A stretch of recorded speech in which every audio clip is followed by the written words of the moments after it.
contigo. Isso vai remontar o cenário de quando você se converteu, uma lembrança. E existe uma profecia que Jeremias diz, ele vem declarando: eu trago à memória aquilo que pode me trazer esperança.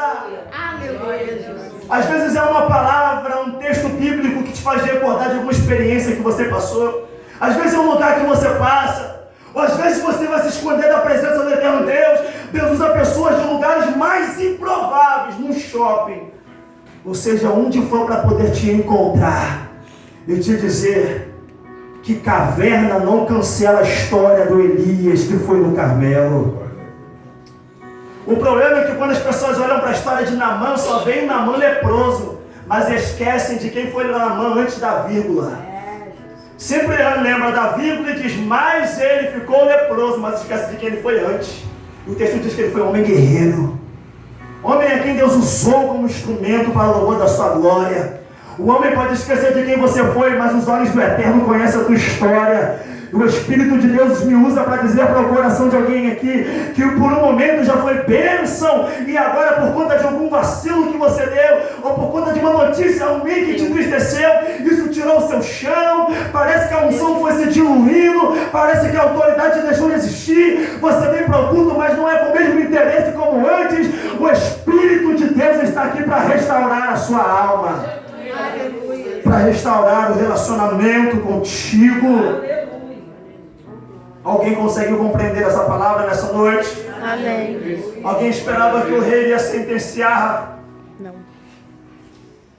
Neemias à morte? Só que o rei levanta o cetro para ele e diz: olha, Neemias, eu sei que seu problema é grave, porque eu consigo perceber isso, eu te conheço. Seu coração se entristeceu quando eu disse isso. E ele diz: qual é o teu problema? E Neemias diz: o meu problema não é outro senão uma enfermidade do coração. Não era uma enfermidade, não era uma patologia. Não, na verdade era uma tristeza que havia tomado o coração de Neemias. Olhe para cá e entenda o que eu vou dizer aqui. Irmãos, pior do que as guerras externas são as guerras internas. Eu lembro que há um tempo atrás o Espírito de Deus ministrou meu coração de suar, o cenário pode estar ensolarado, mas se a sua alma estiver tempestuosa, você sempre vai ver tempestade onde não existe. Já vê aquelas pessoas que estão em lugares festivos, em cenários de alegria, mas não conseguem se alegrar? Estão no rodízio, poderiam estar comendo até não aguentar mais. Estão no churrasco com a família, poderiam fazer a quentinha para levar para comer no dia seguinte. Estão num cenário de festa, poderiam bater parabéns com alegria, mas não conseguem se alegrar. São pessoas que o cenário está para alegria, mas a sua alma está tempestuosa. E o problema de se ter tempestade na alma é que a gente sempre vai conseguir enxergar a tempestade onde não existe. Eu lembro, irmãos, do rei da Síria, quando Naamã pediu permissão para entrar em Israel. Ele não poderia entrar de qualquer forma, ele precisava de carta que autorizasse a sua entrada, o seu acesso. E aí o rei manda fazer uma carta, Naamã é comandante, a carta chega nas mãos do rei de Israel. Quando o rei de Israel abre a carta, a primeira coisa que ele faz é rasgar ela. Eu fiquei por um bom tempo me questionando para tentar identificar por que o rei rasgou a carta. Haja vista que o conteúdo da carta não era nada mais do que um pedido de permissão para entrar ali. Não tinha necessidade de rasgar. E Deus começou a ministrar no meu coração e disse: se o problema não está na mensagem porque ela é perfeita. E nem muito menos no mensageiro porque ele está sendo conduzido pelo dono da mensagem. O problema está no coração de quem está recebendo a mensagem. Porque se o coração de quem está recebendo a mensagem está ferido, qualquer palavra que sair daqui vai ser interpretada de maneira completamente diferente. E o Espírito de Deus está ministrando no coração de alguém aqui nessa noite. Tem óleo de alegria para sarar as feridas da tua alma nesse lugar. O mesmo Jesus que acalmou a tempestade no mar da Galileia é o mesmo Jesus que está testemunhando a existência dessa campanha, que está dizendo para alguém aqui, meu irmão: eu não sei, não compreendo muito sobre a ciência do mar, mas Deus fez o mar ter ouvido e o vento conseguir escutar a ordem daquele que tudo criou. O Deus a quem nós servimos é tão poderoso, mas tão grande, que quando Naum queria profetizar a sua soberania, ele disse que as nuvens são as poeiras de seus pés. Você tem ideia, irmãos, de conseguir dimensionar a autoridade do Deus que você serve? É como se Deus andasse aqui por Trindade e as nuvens revelassem que Ele passeou por aqui. Isaías diz que Ele mediu os oceanos na palma de suas mãos. Pesou os montes nas suas mãos. Isaías mesmo é quem declara que Ele chama cada estrela pelo seu nome para você nunca mais dizer que Deus te esquece. Eu estava estudando há uns 3, 4 anos atrás, eu aprendi que na nossa galáxia, para o céu para onde você olha, existem bilhões de estrelas que você não consegue contar. E fora dela existem bilhões de galáxias contendo a mesma quantidade de estrelas. E no anoitecer, Deus se levanta do seu trono e chama cada uma assim, esquecendo o nome. Se Deus está interessado em chamar cada estrela pelo seu nome, imagina o interesse que Deus tem de gritar o teu nome aqui no meio desse culto. Afinal de contas, o teu nome não está escrito em qualquer lugar, na boca de um sapo, num congelador, numa geladeira, coisa nenhuma. O teu nome está escrito, além de estar escrito no cartório aqui na terra, ao registro lá no céu, e ninguém pode apagar. Então você está dizendo para alguém aqui, o teu nome está escrito na palma das mãos daquele que morreu, mas ao terceiro dia ressuscitou. Aleluia!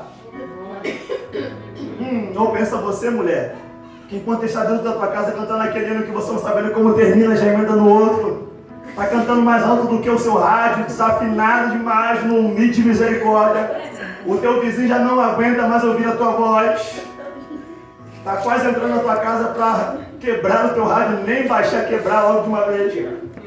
Aí você está lavando a louça, varrendo o chão, aí começa a cantar: Jó, como pode ainda adorar, se não tem motivos para cantar? Abandona esse Deus e morre. Aí de repente você começa a chorar, alguém que não é espiritual está olhando para você dizendo: está chorando porque o filho não é crente, está chorando porque não está trabalhando, está chorando porque o marido ainda não serve ao Senhor, está chorando porque está sendo perseguido no lugar de trabalho, na igreja onde congrega. Não é não, porque quando você começou a adorar, o dono do culto viu.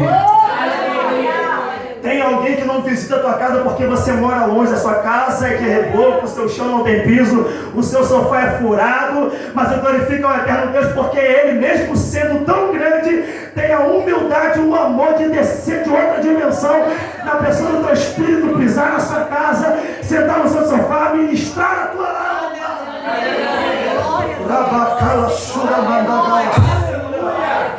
Aleluia. Deus te viu aqui nessa noite, Neemias. O rei olha para Neemias e diz: Neemias, estabelece um prazo, vá para Jerusalém, vai reconstruir a cidade. Você não quer fazer isso, então vá. Quando ele vai, irmãos? No capítulo de número 5 do texto de Neemias, nós iremos perceber que ele não faz essa obra sozinho. Porque toda reconstrução vai contar com harmonia e união. Não dá para reconstruir nada sozinho. Não dá para fazer obra na solidão, isolado. Ele contou com ajuda. E detalhe, ajuda com pessoas inseridas em diversos escalões da sociedade. Sacerdotes, governadores, homens simples, homens matutos, homens inteligentes. Todos eles, embora tivessem formação ou não tivessem formação, se uniram para um só propósito.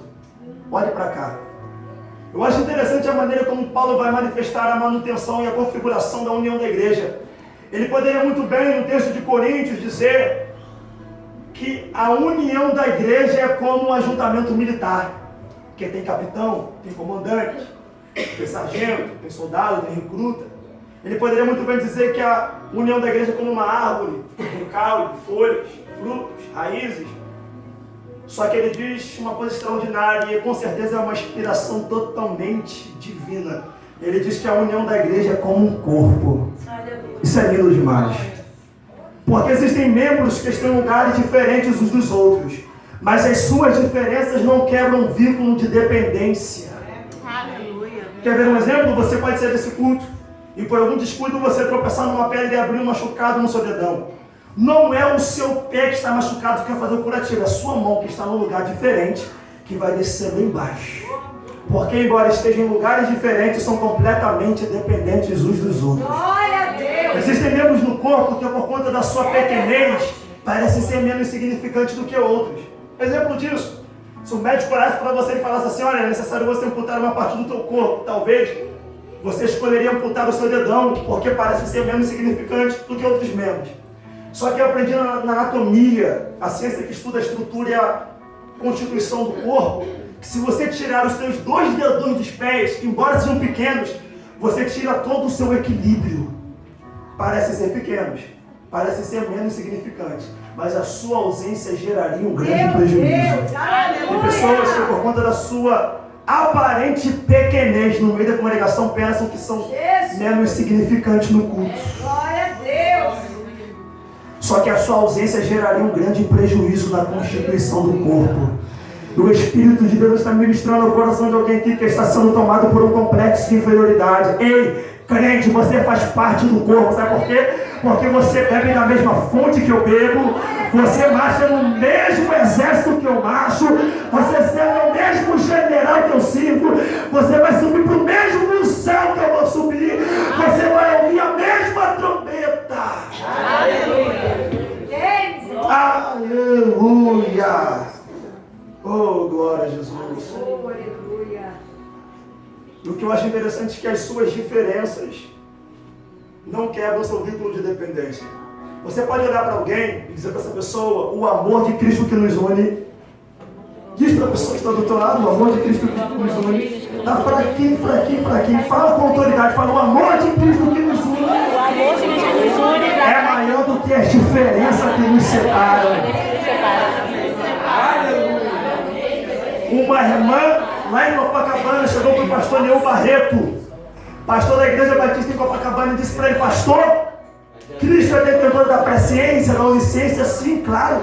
Ele conhece tanto o passado, o presente e o futuro. Ele está nos 3 tempos ao mesmo tempo.